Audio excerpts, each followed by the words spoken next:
नाजरीन, शाहीन 70 साल तक जिंदा रहता है, लेकिन ये 70 बहारें देखने के लिए इसे अपनी ज़िंदगी में एक इंतहाई मुश्किल वक्त से गुजरना पड़ता है।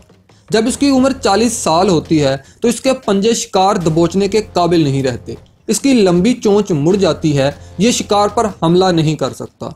इसके पर बहुत ज़्यादा भारी हो जाते हैं। इसके पर इस कदर बढ़ जाते हैं कि उड़ते वक्त इसकी छाती से टकराते हैं और ये तेज़ रफ्तारी से उड़ नहीं सकता।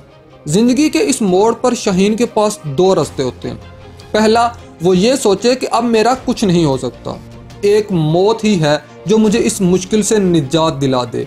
वो खुद पर मायूसी तारी कर ले, लेकिन यहाँ शाहीन दूसरे रास्ते का इंतखाब करता है कि नहीं, मुझे इन मुश्किलात का सामना करना है, मुझे उड़ना है, मुझे अपनी ज़िंदगी की 30 बहारें और देखनी है।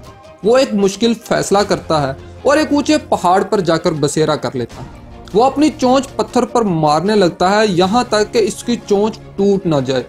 इस तकलीफदेह मरहले के बाद वो अपनी नई चोंच आने का इंतज़ार करता है। चोंच आने के बाद वो एक एक करके अपने पर उखाड़ देता है और फिर नए पर आने का इंतज़ार करता है, और फिर वो अपने पंजों को उखाड़ता है ताकि इसके नए पंजे फिर से इसे शिकार के काबिल बना सकें।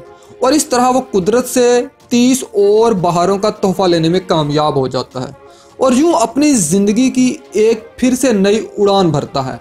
ऐसे ही आप भी अपनी ज़िंदगी में तंज और फिक्रेबाजी की परवाह किए बिना आगे बढ़ते रहिए। यही वजह है कि इकबाल अपनी शायरी में शाहीन पर बहुत ज़ोर देते हैं।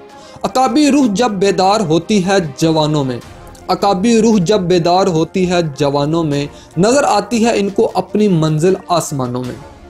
यकीनन नाजरीन, आज की वीडियो से आपकी मालूमात में इजाफ़ा हुआ होगा। नेक्स्ट वीडियो तक अपना ख्याल रखिएगा। अल्लाह हाफिज़।